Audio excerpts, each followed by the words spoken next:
Good morning, good morning, good morning. Welcome to Starting the Day the Right Way 5-minute devotional for Sunday, July 26, 2020. Good to see everybody. Welcome, welcome, welcome. All right, so let's jump right into it. So today's readings come from 2 Chronicles 16, 8 through 10. And I'm going to be reading from the New Living Translation. And here's what it says. Don't you remember what happened to the Ethiopians and the Libyans and their vast army with all their chariots and charioteers? At that time, you relied on the Lord, and he handed them over to you. The eyes of the Lord search the whole earth in order to strengthen those whose hearts are fully committed to him. What a fool you've been! From now on, you will be at war. Asa became so angry with the seer for saying this that he threw him into prison and put him in stocks. At that time, Asa also began to oppress some of his people. Now, I find this verse very interesting in relating this to me as a father, me and my wife, raising our 8.5-year-old son. It's very interesting because, of course, at 8.5, he knows everything, right? And he has all the right answers, right? And every so often, he'll come and ask one of us to do something. And when we say no, even though we've presented a united front for all 8.5 years of his life, he'll try and he'll sneak and try and get another answer. And me and my wife will always say, well, what did your father say? Or what did your mother say?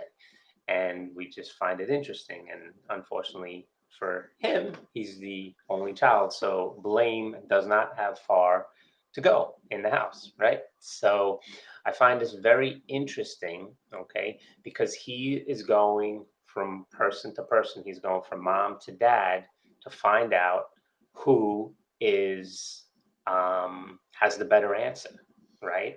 And in this verse right here, okay, King Asa, okay, the Lord had already given him victories over the Ethiopians and over the Libyans, and at that time it was a very vast army. Okay, but for whatever reason, King Asa started asking human advice.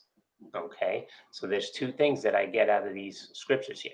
Okay, number one, are you going to God for your advice, or are you going to humans? Are you looking for that person or persons who will tickle your ears and finally give you the answer that you want?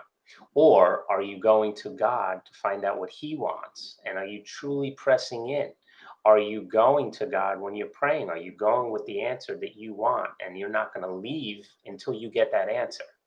Or are you humbly submitting yourself before God and staying in prayer until you get God's perspective on the matter? Okay, so that's very important.